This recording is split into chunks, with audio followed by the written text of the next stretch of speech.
Assalamualaikum warahmatullahi wabarakatuh.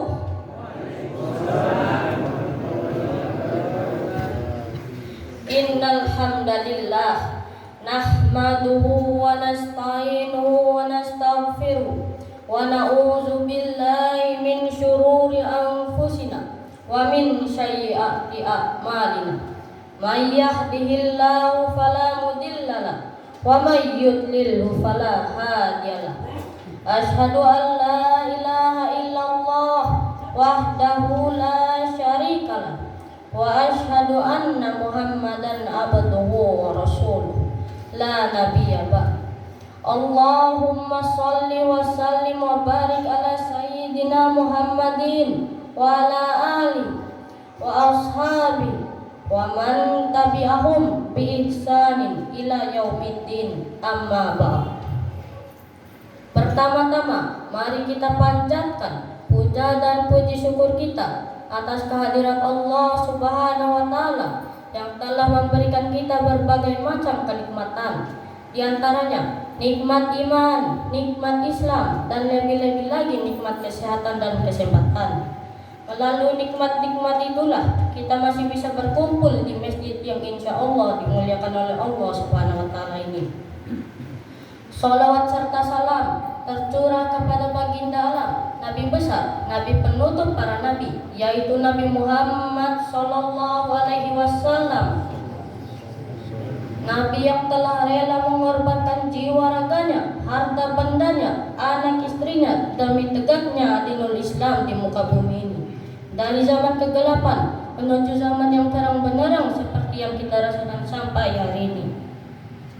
Pada kesempatan ini, izinkan Ananda menyampaikan tausiah yang berjudul Hikmat Sholat.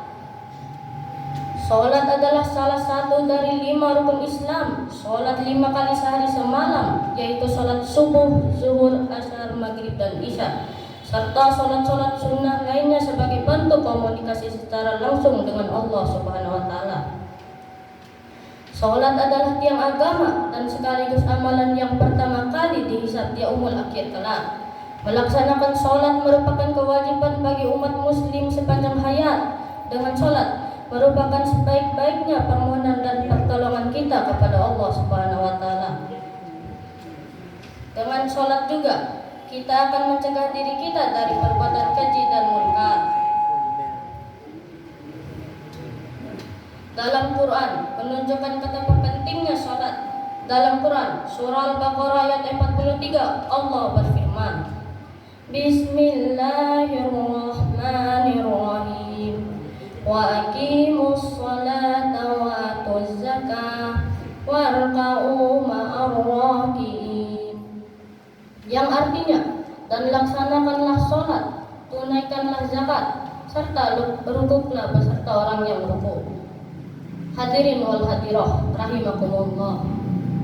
Sholat adalah cahaya yang menerangi kehidupan seorang muslim. Dengan sholat, hati kita menjadi tentram, pikiran menjadi jernih, dan jiwa semakin dekat kepada Allah Subhanahu wa taala. Dalam Quran surah Al-Baqarah ayat 45 Allah berfirman, jadikanlah sabar dan sholat sebagai penolongmu, dan sesungguhnya sholat itu berat kecuali bagi orang-orang yang khusyuk. Oleh karena itu, mari kita jaga kualitas sholat kita. Jangan sekadar melaksanakannya sebagai rutinitas, tetapi laksanakanlah dengan penuh kehusyukan agar menjadi sumber cahaya dalam kehidupan kita. Semoga kita termasuk hamba-hamba yang istiqomah dalam melaksanakan sholat. Amin. Hadirin wal hadirah rahimakumullah.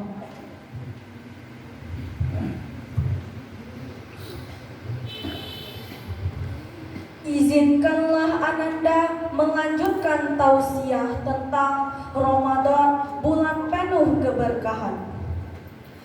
Bulan Ramadan bukan sekedar bulan biasa, tetapi bulan yang di dalamnya terdapat rahmat, maghfirah, dan pembebasan dari api neraka.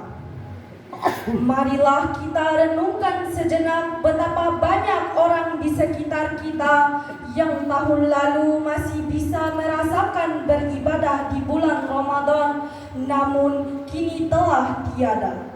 Maka dari itu, jika Allah masih memberikan kita kesempatan untuk menjalani ibadah puasa kali ini, hendaknya kita bersyukur dengan cara memaksimalkan setiap detik dari bulan yang mulia ini.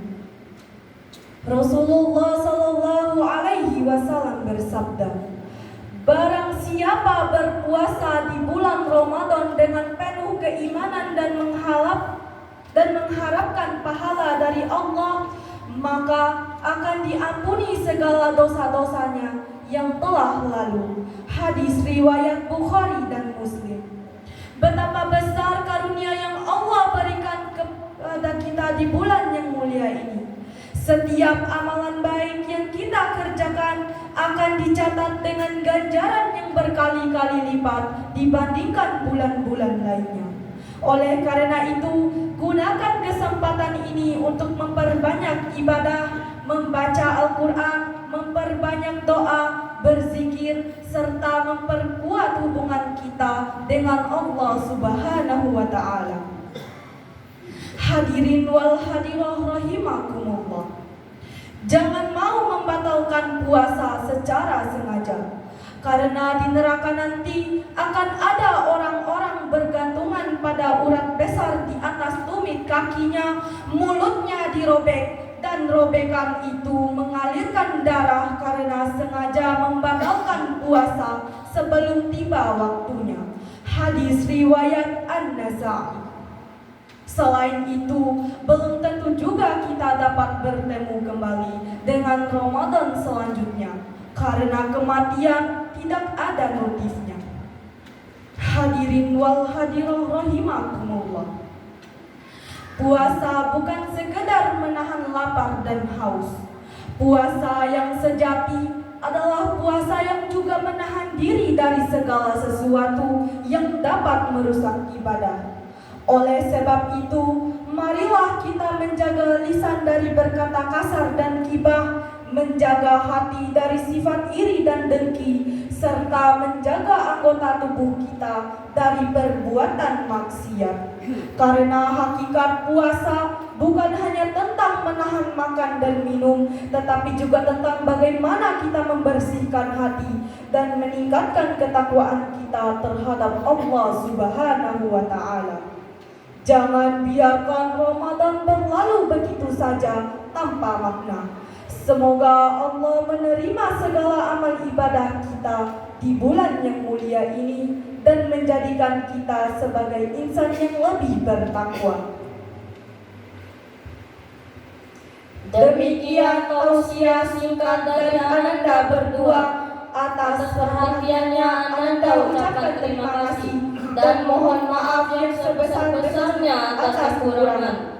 Wabillahi taufiq wal hidayah. Wassalamualaikum warahmatullahi